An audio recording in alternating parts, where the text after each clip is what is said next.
Ever wondered how some businesses seem to pop up overnight, all shiny and new, while others have been around for ages? It makes you think, what exactly is a startup anyway? Is it just a new business? Or is there something more to it? That's exactly what we're diving into today, specifically looking at a company called favepay. Is favepay a startup? Let's find out. Now, you might have heard the term startup thrown around a lot. It's become quite the buzzword. But what does it actually mean? It's more than just a new business. Think of it like this: a regular business is like a well-established tree, roots firmly planted, branches reaching out in predictable directions. A startup, on the other hand, is more like a seed. It has the potential to grow into something massive, but it's still in its early stages, experimenting, adapting, and trying to find its place in the world.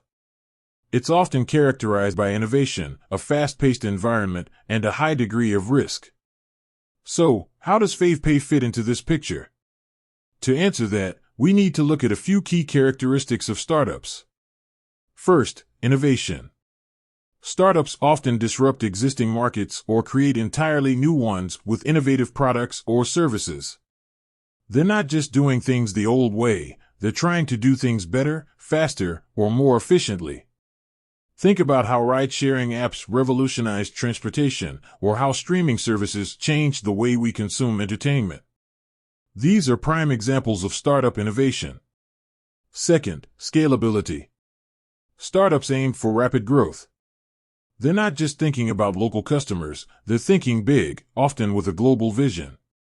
They develop business models that can be easily replicated and expanded, allowing them to reach a massive audience quickly. This is a crucial difference between a small business that might serve a specific community and a startup that aims for exponential growth. Third, funding. Startups often rely on external funding, such as venture capital, to fuel their rapid growth. They need capital to develop their product, build their team, and market their services.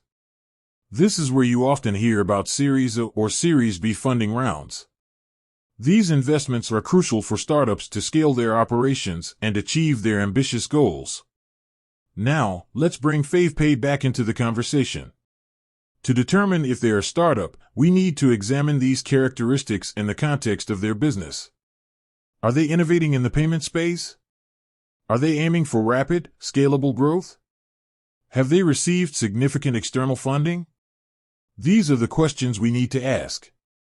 Looking at favepay, we can see they operate in the fintech space, which is an area ripe for innovation. They offer a platform for digital payments, which is certainly a growing market. Whether their specific approach is truly disruptive and innovative enough to classify them as a startup is something to consider. Are they simply another player in the digital payments arena, or are they offering something genuinely new and different? Scalability is another key factor. Is favepay designed to expand rapidly, reaching users across a wide geographic area? Or are they focusing on a more niche market? Their growth trajectory and business model will give us clues about their scalability potential. Finally, funding. Have they received significant investment from venture capitalists or other funding sources? This information is usually publicly available and can provide insights into their growth plans and overall trajectory. So, is favepay a startup? Based on our discussion, you can now analyze their business model, innovation, scalability, and funding to draw your own conclusions. Remember, it's not just about being a new business, it's about embodying those key startup characteristics. With said, thanks for watching, and until next time.